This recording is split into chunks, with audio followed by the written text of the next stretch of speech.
السلام علیکم ورحمت الله وبرکاته ملګرو نن ویډیو زمونږه د فریزر اپلیکیشن مبارک ده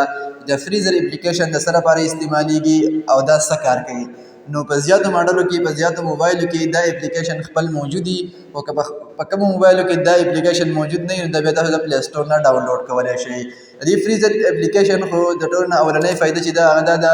چې تاسو یو اپلیکیشن دی ستاسو سره په موبایل کې او تاسو غواړئ چې دا اپلیکیشن چاته په نظر باندې رانغلی تاسو یې غایب کوئ صحیح ده فیسبوک ته واتس اپ ته یا یو تاسو سره په موبایل کې یو لاک ته صحیح ده یو لاک ته په هغې کې تاسو خپله ډیټا محفوظ کړې ده خو بیا هم هغه لاک چې دی خو په نظر راځي د هغې کوډ تاسو له څوک اخیستی شي څوک زده کولی شي نو تاسو وایئ چې دا اپلیکیشن چاته په نظر باندې رانغلی چې دا اپلیکیشن په موبایل کې شته او که نشته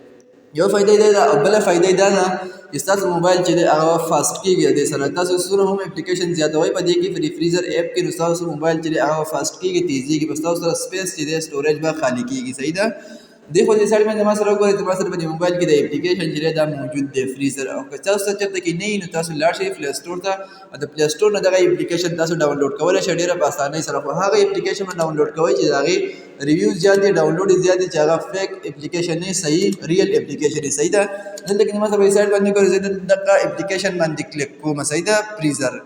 په دې فریزر اپلیکیشن باندې کلیک کوم دلته کې به دې کې ما یو څو اپلیکیشن ایډ کړي دي اوس زه د سکرین ته واپس راځم په سکرین باندې به دا اپلیکیشن زما سره نه ښکاري اوس زه دلته کې په دې کې دا یو اپلیکیشن دوه ایډ کوم چې دا به څنګه اپلیکیشن غایب کوي دلته کې یو انشاټ دی یو کیپ کټ دی په سکرین باندې تاسو ته ښکاري دلته وګورئ نو زه یم چې دا اپلیکیشن زه اوس د سکرین نه غایب کړم چې چاته پته نه لګي دا اپلیکیشن په سکرین باندې شته او که نشته په ټول موبایل کې به ګورئ خو دا بوتل نه میلاویږي صحیح ده په دې فریزر اپلیکیشن باندې به کلیک کوئ په دې ایډ باندې به کلیک کوئ دلته کې ګورئ پلس نشان دی لاندې سره لیکل دی ایډ دغه باندې څنګه کلیک کوي دلته کې دا یو دا کیپ کټ یو دا انشاټ ټیسټ دا دوه اپلیکیشن زه اوس د موبایل د سکرین نه غیبول غواړم صحیح شو په دې اوکې باندې مې کلیک کوم صحیح شو اوکې باندې مې کلیک کوم دلته کې راغله دې کې ایډ شو دا هغه ځای نه غیب شو ګوره دی هغه ځای بالکل زما سره خالي پاتې شول په دغه طریقه باندې تاسو هم د خپل موبایل د سکرین نه اپلیکیشن غیبولی شئ خپله ډیټا په دې کې محفوظ کولی شئ او بله غټه فایده دا ده چې ستاسو موبایل به له دې سره فاسټ کېږي ستاسو دغه اپلیکیشن دی د فریزر مینینګ چې دی هغه دی یخول نو په دې کې ستاسو اپلیکیشن چې دی هغه به یخ پروت وي صحیح د ستاسو موبایل به یخي مطلب ګرمېږي به نه زیات